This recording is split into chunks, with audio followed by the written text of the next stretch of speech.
السلام علیکم مرګرو نوید دانش یم د مولانا حلیم سید هاشمی صاحب یو بل ویډیو در باندې ګورم خو دغه ویډیو تاسو کمپلیټ وګورئ دا کمی وو خبرې دي چې د هغې په کولو باندې به تاسو ته په جنت میلاویږي او د هغې په باره کې د جنت زیری دی نو د مولانا حلیم سید هاشمی صاحب دغه ویډیو تاسو پوره وګورئ تاسو ته به اوس په خپله پته ولګي نبی علیہ السلام فرمایي صرف د شپږو څیزونو مال ضمانت راکړئ چې دا به کوم صرف شپږ خبرې به کوم او نبی علیہ السلام فرمایي ذمہوار دې زم جنت ته به دې زه بیاما صرف دا شپږ کارونه کوه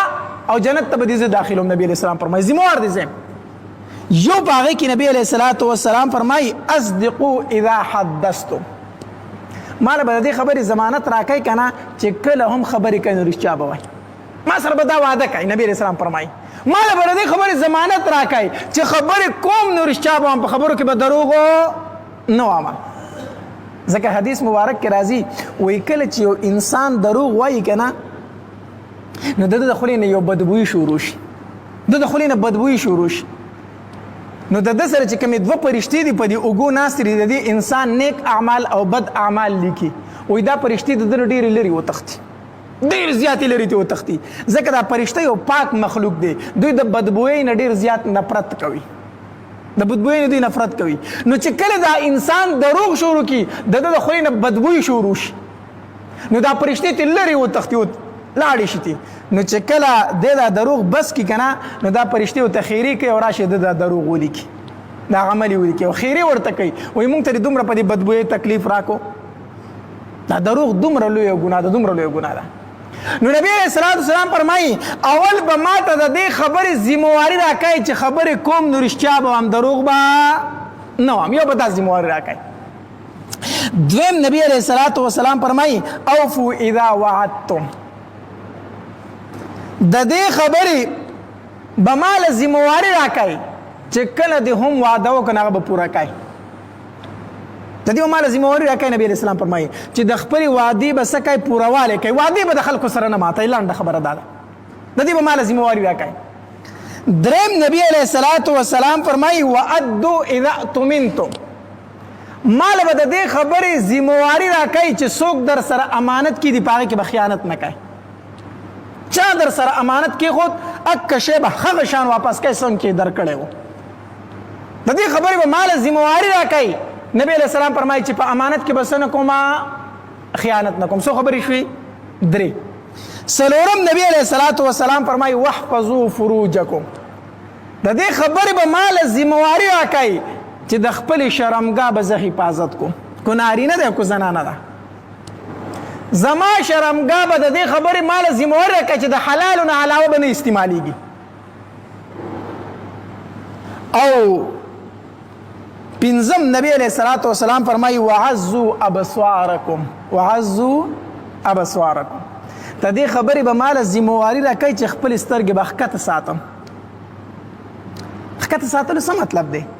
حرامو څیزونو ته به نه ګورم د کومو څیزونو نه چې الله منع کړی هغې ته به پردو زنانهو ته به نه ګورم که زنانه دي نو نارینهو ته به نه ګوري پردو ته او که نارینه دي نو زنانه اوس اکثر نارینه خدا کوي چې پردو زنانه ورته نه ګوري خو دا زنانه دا باک نه کوي بورکې په مخونو راچولي اسمان ته به اوچت اوچت ګوري نارینه ورته نه څنګه چې سړي له پردۍ ښځې ته کتل حرام دي دغه شانتې ښځې له پردي سړي ته کتل څه دي حرام دي ښځه به هم د خپلو سترګو حفاظت کوي حدیث مبارک کې راځي که نه عبدالله ابن ام مکتوم رضی الله تعالی عنه یو صحابي دی ړوند صحابي دی په سترګو ړوند و نو دی د نبی علیہ السلام کره کور ته راغی چې کله کور ته راغی د نبی علیہ السلام دوه بیبیانې ولاړې وي نو نبی علیہ السلام هغې ته وفرمایل احتجبا منه د ده نه څه وکئ پرده وکئ د ده نه پرده وکئ شا به یې سیټ ته شئ هغه ورته وفرمایل وی د الله پاکه پیغمبره دا خو ړوند دی دا خو څه دی دا خو ړوند صحابي دی موږ خو نه ني نو ته به ورته د دین خبرې کوي هغه به ستا نه د دین تپوسونه کوي نو موږ به یې واورو که نه ګور بیبیانو څومره ښکلې خبره وکړه که نه دی په سترګو ړوند دی موږ خو نه ني ستا نه به د دین پوښتنې کوي ته به یې جواب ورکوي نو موږ به یې واورو موږ به هم پوه شو دا خبره چا وکړه د نبی علیہ السلام بیبیانو وکړه امهات المؤمنین وکړه د تمام دنیا زنانه چې راټولې کې دا د یوې بیبي ته هم نه رسېد نبی علیہ السلام بیبي ته هغه زمونږ روحاني میندې دي کو د هغې متعلق څوک غلطه نظریه ساتي دا انسان د اسلام نه خارج دی ګوره یاد وساته د هغې متعلق مونږ سوچ هم نشو کولی چې د هغې په ذهن کې بس غلطه خبره راشي خو نبی علیه الصلاة والسلام هغې ته وایي احتجبا منه د دې ړوند صحابي نه پرده وکئ هغه وایي د الله پاک پیغمبره دا خو ړوند دی مونږ نه ویني نبی علیه الصلاة والسلام ورته څه فرمایي وایي هغه ړوند دی تاسو نه ویني نو تاسو خو ړندې نه یئ که نه تاسو خو یي نه یئ تاسو خو ړندې نه یئ تاسو خو دا صحابي یي نه یئ که نه نو تاسو هم دته کتل څه نه دي جایز نه دي نو مسله معلومه شوه چې وعزوا ابصارکم خپل نظرونه ښکته ساتئ سړی به پردو ښځو ته نه ګوري ښځې به پردو نارینهو ته نه ګوري ګوره یاد وساتئ دارنګې موبایل کې کم څیزونه دي بې حیا څیزونه دي بربنډ څیزونه دي فحاش څیزونه دي دا به په موبایل کې نه ګوري دې نه به خپلې سترګې ښکته ساتي غلطو تصویرانو ته غلطو پټوانو ته دې ته به نه ګوري نبی علیہ الصلوۃ والسلام فرمایي وی پنځم دا چې وعزوا ابصارکم د دې خبرې به مال ذمہواری راکړه چې خپل نظر به د حرامو نه ښکته ساتم ګورئ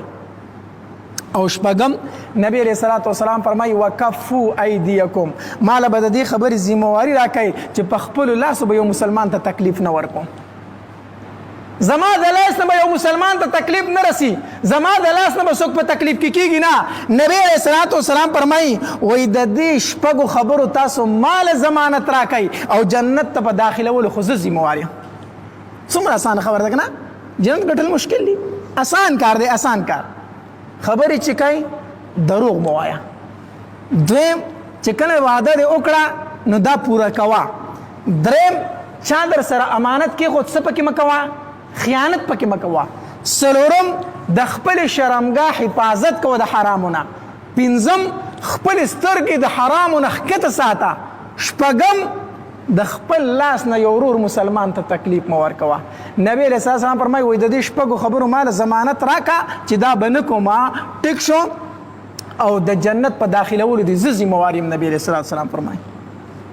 اسانه خبره ده که نه ده دا نبی علیه السلام دا خبرې د ځان نه کوي نه نه نه نبی علیہ الصلوۃ والسلام چې دا خبرې کوي دا د طرفه د الله نه کوي وما ينطق عن الهوى ان هو الا وحي يوحى نبی علیہ السلام د ځان نه خبرې نه کوي بلکې چې خبره کوي نو د الله تبارک وتعالی په اجازت سره دغه په وحي سره کوي نو چې نبی علیہ السلام فرمایي وایي دا شپږو خبرو ما ضامن وګرځوئ جنت ته خو به زه داخلوم دا الله فرمایلی دي که نه چې چا دا شپږ کارونه وکړلو زه به جنت ته داخلوم نو موږ له پکار دي چې یو خو د دروغو نه ځان وساتو د دروغو نه